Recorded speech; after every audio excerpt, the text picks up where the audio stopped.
السلام علیکم بچے، کیسے ہیں آپ؟ ٹھیک ہے؟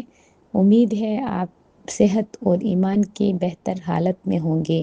میں ہوں آپ کی مس امبرین، آپ کی سوشل اسٹڈی کی ٹیچر۔ بچے، آپ کو پتہ ہے کہ آپ کا فرسٹ ٹرم ایگزام جو ہے وہ قریب ہے، اور میرا یہ ارادہ ہے کہ میں آج آپ کو کچھ ایسے ٹاپکس کرواؤں جو آپ کے آنے والے ایگزام میں آپ کی مدد کر سکیں۔ فار ایگزامپل جیسے میدان ہے، جیسے ہماری ہسٹری کی بک کا فرسٹ چیپٹر ہے، اور ہماری جغرافی کی بک کا فرسٹ چیپٹر ہے۔ بچے، ہم آج تھوڑا سا ریویژن کریں گے تاکہ آپ کی ایگزام میں آپ کی یہی ریویژن جو ہے وہ آپ کی تھوڑی بہت ہیلپ کر سکے۔ بچے، ہم ایگزام میں آپ جو ہیں وہ فرسٹ چیپٹر میدان اور دریا کے بارے میں آپ کو کوشچنس آئیں گے۔ بچے، ہم نے اس چیپٹر میں پڑھا کہ میدان کسے کہتے ہیں۔ اس چیپٹر میں ہم نے یہ پڑھا تھا کہ ایک وسیع اور ہموار زمین کو میدان کہتے ہیں۔ ان کو نشیبی علاقے بھی کہا جاتا ہے۔ ساتھ میں ہم نے پڑھا کہ میدانوں کی کون کون سی اقسام ہیں۔ ہم نے پڑھا کہ تہ نشینی میدان، لاوے کے میدان، سیلابی میدان، ساحلی میدان، گلیشیائی ٹل میدان، لوئس کے میدان۔ ہم نے میدان کی خصوصیات بھی پڑھی کہ میدان کی خصوصیات کیا ہوتی ہے، کہ اس میں بیشتر آبادی جو ہے وہ میدانوں میں آباد ہوتی ہے۔ یہ کاشتکاری کے لیے موزوں ہوتا ہے۔ یہ میدان جو ہے، دنیا کی زیادہ تر میدان جو ہے وہ عملِ کٹاؤ اور عملِ تہ نشینی جو ہے اس سے وجود میں آتے ہیں۔ ہم نے یہ پڑھا کہ میدان جو ہیں وہ اکثر میدانوں کا جو ہے وہ اس میں اونچ نیچ نہیں ہوتی، وہ ہموار ہوتی ہے۔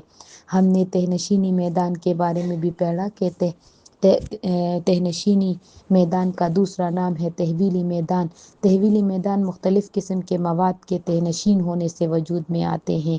ہم نے پڑھا کہ پانی اور گلیشیئر مختلف قسم کے مواد کو ایک جگہ سے دوسری جگہ جب منتقل کرتے ہیں تو ان کے اس چیز کے باعث جو ہے وہ تہ نشینی میدان وجود میں آتا ہے۔ ہم نے پڑھا لاوے کے میدان، کے لاوے کے میدان کون سے میدان ہوتے ہیں۔ یہ میدان جو ہے لاوا کے اخراج کی باعث جو ہے یہ مختلف قسم کا جو میدان ہے وہ وجود میں آتا ہے، یا آتش فشاں کے پھٹنے سے جب اس کے نتیجے میں وہ ٹھنڈا ہو کر تہ در تہ بچتا ہے تو اس طرح لاوا کا میدان وجود میں آتا ہے۔ ہم نے سیلابی میدان پڑھا کہ جب دریا اپنے کناروں سے باہر نکل کر بہتا ہے تو مختلف قسم کا مواد مطلب مٹی، کنکر، ریت وغیرہ اپنے ساتھ لاتا ہے، اور پانی جب واپس اترتا ہے تو یہ ریت جو ہے اپنی تہیں چھوڑ جاتا ہے، جس کے باعث سیلابی میدان وجود میں آتا ہے۔ ہم نے ساحلی میدان کے بارے میں پڑھا کہ جب دریا مختلف قسم کا مواد سمندروں کے کناروں کے قریب جمع کرتی ہے تو اس عمل سے ساحلی میدان وجود میں آتا ہے۔ مطلب دریا مختلف مواد، ریت، مٹی اور کنکر وغیرہ سمندر کے ساحل کے قریب جمع کرتے رہتے ہیں اور آہستہ آہستہ بلند تہوں یا ڈیر کی شکل اختیار کرتا ہے، اور یوں اس طرح ساحلی میدان وجود میں آتا ہے۔ ہم نے گلیشیائی ٹل میدان کے بارے میں پڑھا کہ ایسے میدان جو گلیشیئر کے عمل سے جمع ہونے والے مواد کے باعث وجود میں آتے ہیں اس کو گلیشیائی ٹل میدان کہا جاتا ہے۔ لوئس کے میدان کے بارے میں بھی ہم نے پڑھا کہ جب ہوا چلتی ہے بہت سے باریک ذرات بھی اپنے ساتھ اڑا کر لاتی ہے۔ ہوا کے ان ذرات کو تہ نشینی میدان کہتے ہیں۔ بیٹا، ہم نے اس کے ساتھ ساتھ انہدامی یا کٹاؤ کے میدان، لوئس کے میدان کے اگلے وہ بھی پڑھا کہ انہدامی یا کٹاؤ میدان کیا ہوتا ہے، ریختی میدان کیا ہوتا ہے، کاسٹ یا چونے کے میدان کیا ہوتے ہیں، گلیشیائی میدان، صحرائی میدان یا ساختی میدان کیا ہوتے ہیں۔ ہم نے دنیا کے بڑے بڑے میدانوں کے بارے میں بھی پڑھا کہ دنیا کے بڑے بڑے میدان کون کون سے ہیں۔ دریائے گنگا، دریائے سندھ، ان کے بارے میں ہم نے پڑھا کہ یہ دنیا کے بڑے بڑے میدانوں میں آتا ہے۔ دریائے گنگا اور برہم پتر بھی بڑے بڑے میدانوں میں آتا ہے۔ ہم نے میدانوں کی خد و خال کے بارے میں بھی پڑھا کہ میدان کی خد و خال کیا ہے۔ یہ ہموار ہوتی ہے، یہ جو ہے پہاڑوں سطح مرتفع اور وادیوں کی سطح ہموار نہیں ہوتی، جبکہ اس کی سطح جو ہے یہ ہموار ہوتی ہے۔ پانی کی دستیابی کی وجہ سے ان کی زمین زرخیز ہوتی ہے، جبکہ یہ جو پہاڑی سطح ہے ان کی زمین زرخیز نہیں ہوتی۔ ہم نے دریا اور دریائی نظام کے بارے میں بھی پڑھا کہ دریا اور دریائی نظام جو ہے وہ کیا ہوتا ہے۔ ہم نے دریا کے منبع کے بارے میں پڑھا کہ دریا کا منبع جو ہے وہ سورس کہلاتا ہے اور اختتام جو ہے وہ دانہ یعنی ماؤتھ کہلاتا ہے۔ ہم نے دریا کے بالائی منزل کے گزرگاہوں کے بارے میں بھی پڑھا، وسطی منزل اور زیریں منزل کہ بالائی منزل جو ہے نما نما وادی، ریپڈ تنگ وادی اور آبشار میں تبدیل ہوتی ہے، جبکہ وسطی منزل نما جھیل، دریائی پیچ و خم، جبکہ زیریں منزل جو ہے وہ ڈیلٹا اور دریا کا دانہ اختیار کرتی ہے۔ ہم نے ساتھ میں حیاتیاتی تنوع میں دریاؤں کا کردار بھی پڑھا کہ حیاتیاتی تنوع جو ہے اس کا دریاؤں میں کیا کردار ہے۔ دریا تازہ پانی کا ذریعہ ہوتا ہے اور یہاں مختلف قسم کے جاندار نشو و نما پاتے ہیں، جسے ہم کہتے ہیں حیاتیاتی تنوع، جیسے گونگے، کچھوے، مینڈک، مگرمچھ، آبی دلدلی پرندے، دریائی ڈولفن اور حشرات وغیرہ۔ ہم نے معیشت میں دریاؤں کی اہمیت کے بارے میں پڑھا کہ دریا کی اہمیت کا اندازہ ہم اس بات سے لگا سکتے ہیں کہ پرانے زمانے میں دریاؤں کے کنارے پر بہت زیادہ لوگ آباد تھے۔ دریائے نیل، دریائے دجلہ، دریائے فرات اور دریائے سندھ اہم ترین دریا تھے۔ معیشت کے اعتبار سے دریا مرکزی کردار ادا کرتا ہے اور میدانی خطے جہاں دریا بہتے ہوں وہ زرخیز ترین میدان ہوتے ہیں، جس کی وجہ سے ہمارا معیشت جو ہے وہ بڑا ترقی کرتا ہے۔ ہم نے اسی ہسٹری کے یہ ہمارا تھا جغرافی کا چیپٹر۔ جغرافی کے چیپٹر میں آپ کو میں نے یہ تمام چیزیں پڑھائی تھی کہ یہ چیزیں جو ہیں، یہ تمام چیزیں جو ہیں یہ ہم نے پڑھی۔ کس چیز میں ہم نے پڑھی؟ ہم نے یہ تمام چیزیں جغرافی میں پڑھی۔ اسی سے ریلیٹڈ جو ہے آپ کو ڈفرینٹ کوشچنس کے بارے میں آج میں نے اپنی کلاس میں بھی آپ کو بتایا کہ آپ مجھے جو ہیں وہ طبعی خد و خال کی فہرست کے بارے میں آپ بتا سکتے ہیں، میدان کسے کہتے ہیں، میدانوں کی اقسام جو ہیں ان کے نام لکھ سکتے ہیں، دریا کی جو گزرگاہیں ہیں ان کے مرحلوں میں ان کے کتنے مراحل ہیں ان کے بارے میں آپ جو ہیں وہ بتا سکتے ہیں۔ یہ تمام چیزیں جو ہیں آپ اس چیپٹر میں بتا سکتی ہیں۔ اس کے ساتھ ساتھ ہم نے تاریخ میں چیپٹر پڑھا برصغیر میں انگریزوں کی آمد۔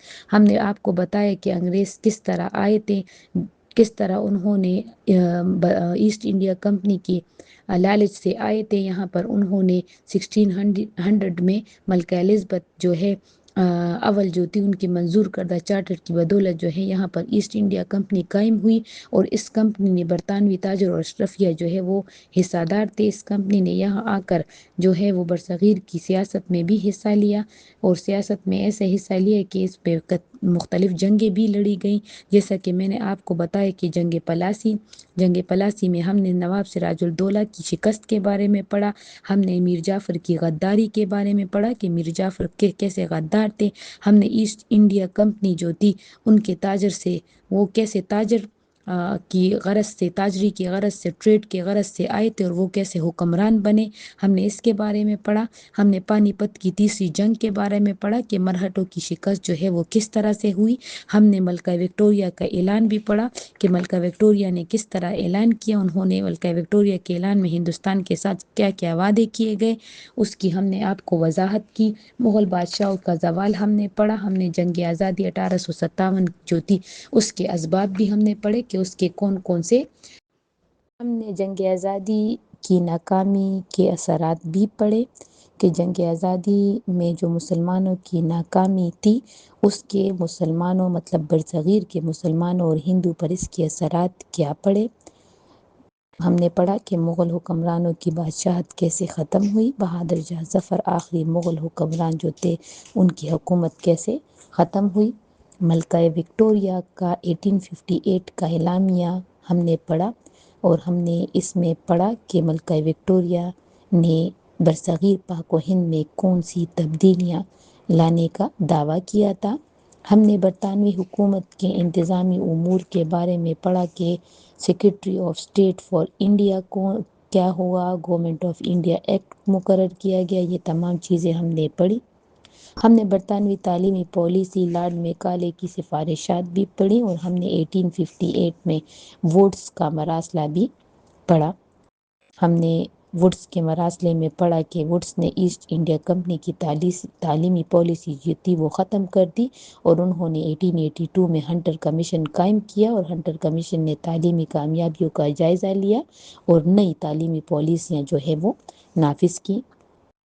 ہم نے برصغیر کی نوآبادیاتی معاشی پالیسی کے بارے میں بھی پڑھا کہ ہندوستان کی معاشی پالیسی نے انگریز حکمرانوں کے لیے کس طرح کی جو راہ ہے وہ ہموار کی۔ معاشی پالیسی کی نمایاں خصوصیات بھی ہم نے پڑھی۔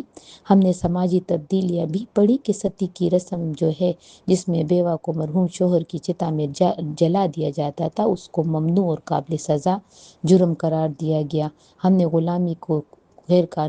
نے پڑھا کہ غلامی کو غیر قانونی قرار دیا گیا۔ سماجی تبدیلیوں میں ہم نے پڑھا، ہم نے سماجی تبدیلیوں میں تعلیم نسواں یعنی عورتوں کی تعلیم کو فروغ دینے کے بارے میں بھی پڑھا، اور ہم نے کم عمری کی شادی پر پابندی کے بارے میں بھی پڑھا کہ کم عمری کی شادی پر پابندی لگائی گئی اور شادی کی کم سے کم عمر کا تعین کیا گیا، اور ساتھ میں ہم نے ذرائع آمد و رفت کے بارے میں بھی پڑھا۔ گرینڈ ٹرنک روڈ جو 1850 میں G T or Grand Trunk road Calcutta میں جو وہ کیا گیا، کلکتہ سے دہلی تک جو ہے اس کی تعمیر جو ہے وہ از سرینو جو ہے اس کی تعمیر کی گئی۔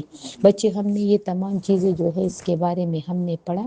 امید ہے آپ کو فرسٹ ٹرم کی تھوڑی سی ریویژن جو ہے وہ آپ کی ہو گئی ہوگی۔ آپ اسی جو ویڈیو ہے اس کو اگر آپ بار بار دیکھیں، آپ بار بار سنیں، تو انشاءاللہ آپ کی فرسٹ ٹرم کے لیے صحیح جو ہے وہ ریویژن ہو سکے گی۔ اس کے علاوہ آپ بک میں آبجیکٹو وغیرہ بھی ریڈی کر سکتے ہیں۔ بچے امید ہے آپ کو آج کا جو آن لائن یوٹیوب کلاس ہے، آپ کو ایس ایل اوز ہمارے تمام ایس ایل اوز کو یہ ہمارا جو ویڈیو ہے یہ ہماری تمام ایس ایل اوز کو پورا کرتا ہے۔ امید ہے آپ کو سمجھ آ گئی ہوگی۔ تھینک یو سو مچ بیٹا۔ اللہ حافظ۔ Wish you best of luck for your first term exam. Thank you بیٹا۔ اللہ حافظ۔